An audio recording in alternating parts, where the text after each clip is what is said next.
Some people remember their first kiss.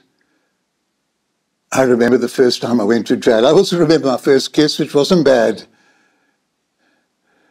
But going to jail, I was 17, a second-year law student, filled with ideals.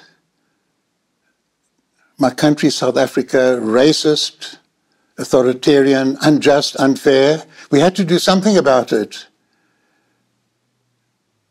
And if people didn't have rights, then jail would be there.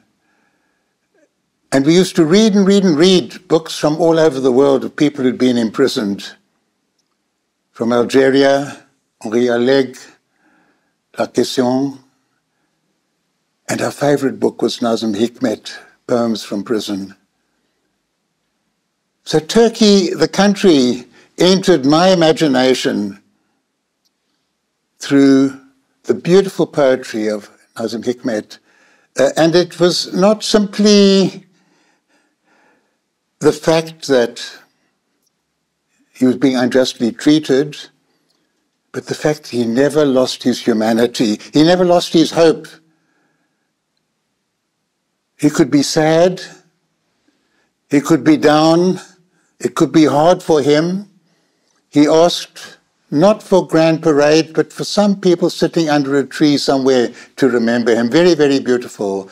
And it was that sense of humanity that came from Turkey to South Africa that filled the heart of this young youth in Cape Town.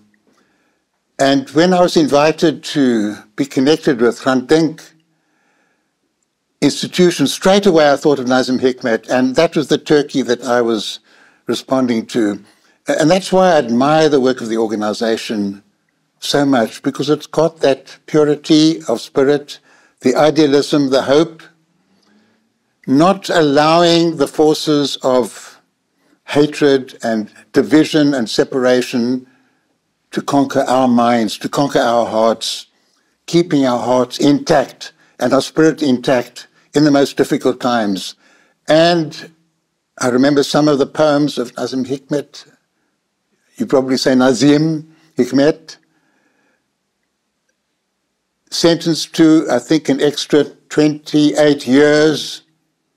He didn't serve the full sentence. The people mobilized. There was a response to him. There was support for him. That spirit, that heart of optimism and joy and hope and humanity triumphed over the spirit of oppression and selfishness and egotism and bullying the people instead of answering to the people. These award ceremonies, then, are not simply to single out individuals who've done something special and notable in respect of human rights. It's to keep alive that little flame that burns so brightly in the deepest darkness, the flame of resistance to injustice, of humanity, of fairness, of international solidarity, of people all over the world with similar beliefs joining hands, coming together and saying, our country can be better, our people can live better lives, the world can be better.